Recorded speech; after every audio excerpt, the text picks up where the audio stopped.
कक्षा अष्टम, विषय सामाजिक इतिहास, पाठ 3, भारत में कंपनी राज्य का विस्तार।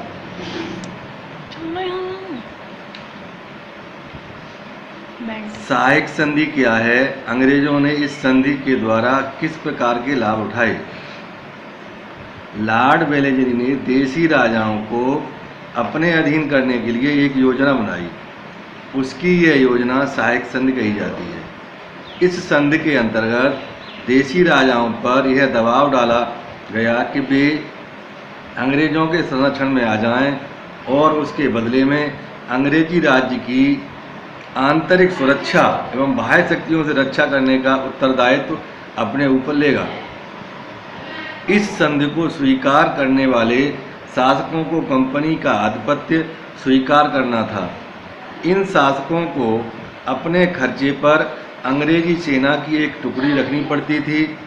खर्च वहन न कर पाने की स्थिति में अपने राज्य का कुछ भाग कंपनी को देना पड़ता था।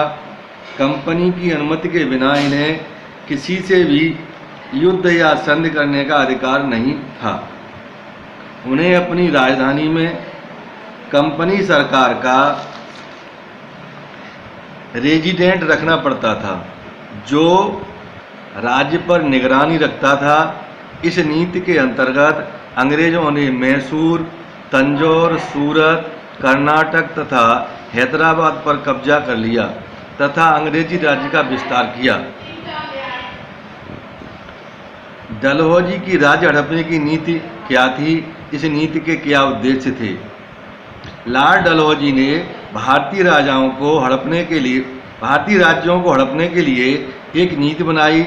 इस नीति के अंतर्गत उसने यह नियम घोषित किया कि भारत के जिन राजाओं को कोई पुत्र न हो, वे अंग्रेजों की अनुमति बिना किसी को गोद नहीं ले सकते थे।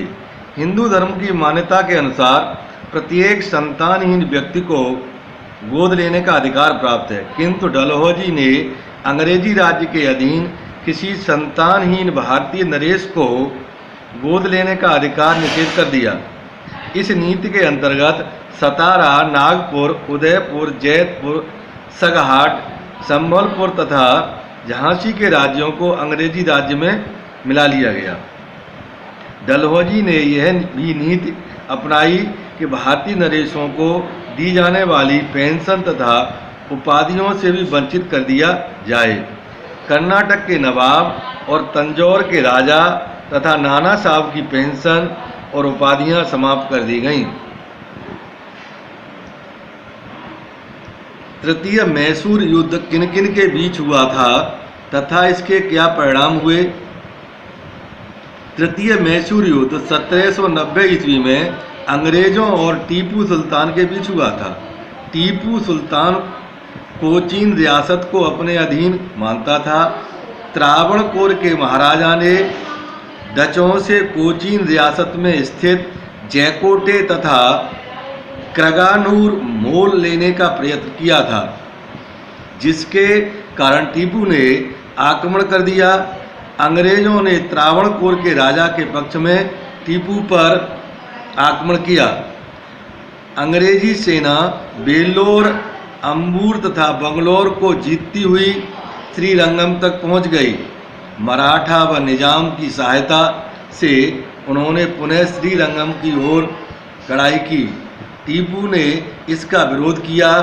जब टीपू ने देखा कि युद्ध जारी रखना असंभव है, तो उसने 1792 ईस्वी में श्रीरंगपट्टम की संधि कर ली। इस संधि के अनुसार उसे अपना आधा राज्य अंग्रेजों तथा उसके साथियों को देना पड़ा। अंग्रेजों को 12 महल, डिंडीगोल तथा मालाबार मिला। टीपू को 3 करोड़ रुपया युद्ध क्षति के रूप में भी देना पड़ा। युद्ध के इस दौर में टीपू की बहुत क्षति हुई। वह अपने राज्य को पूर्णतया समाप्त होने से बहुत कठिनाई से ही बचा पाया।